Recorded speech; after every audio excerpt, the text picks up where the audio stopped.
Kozhikode പന്തീരാങ്കാവിൽ bank ജീവനക്കാരിൽ നിന്ന് 40 ലക്ഷം രൂപ തട്ടിയ കേസിൽ പ്രതിക്കായുള്ള അന്വേഷണ സംഘം ഇന്ന് കസ്റ്റഡി അപേക്ഷ സമർപ്പിക്കും.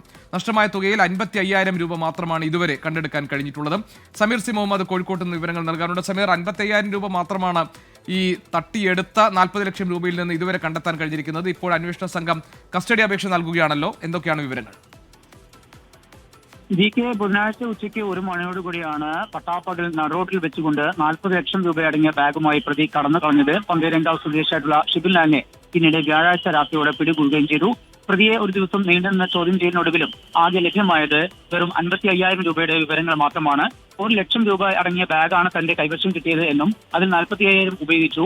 ശേഷിക്കുന്ന 55,000 രൂപയാണ് ഇപ്പോൾ ശേഷിക്കുന്നത് എന്നുമാണ് പ്രതി പോലീസ് നൽകിയ മൊഴി. അതിന്റെ അടിസ്ഥാനത്തിൽ നടത്തിയുള്ള പരിശോധനയിൽ 55,000 രൂപ കണ്ടെടുക്കുകയും ചെയ്തു. മറ്റ് 39 ലക്ഷം രൂപയ്ക്ക് എന്ത് സംഭവിച്ചു എന്ന് കണ്ടെത്തേണ്ടിയിരിക്കുന്നു. പ്രതിയെ വിവിധ തലങ്ങളിൽ ചോദ്യം ചെയ്തെങ്കിലും കണ്ടെത്താൻ കഴിഞ്ഞില്ല. ഇതുമായി ബന്ധപ്പെട്ടാണ് ഇപ്പോൾ പ്രതിയെ ഇനി വിശദമായിട്ടുള്ള ചോദ്യം ചെയ്യലും തെളിവെടുപ്പിനും വേണ്ടിക്കൊണ്ട് കസ്റ്റഡിയിൽ വാങ്ങുന്നത്.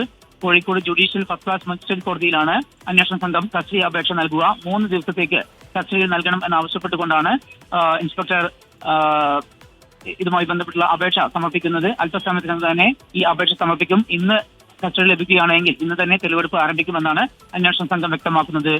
ശരി, സമീർ സി മുഹമ്മദ് ആണ് വിവരങ്ങൾ നൽകിയത് കോഴിക്കോട്ട് നിന്ന്.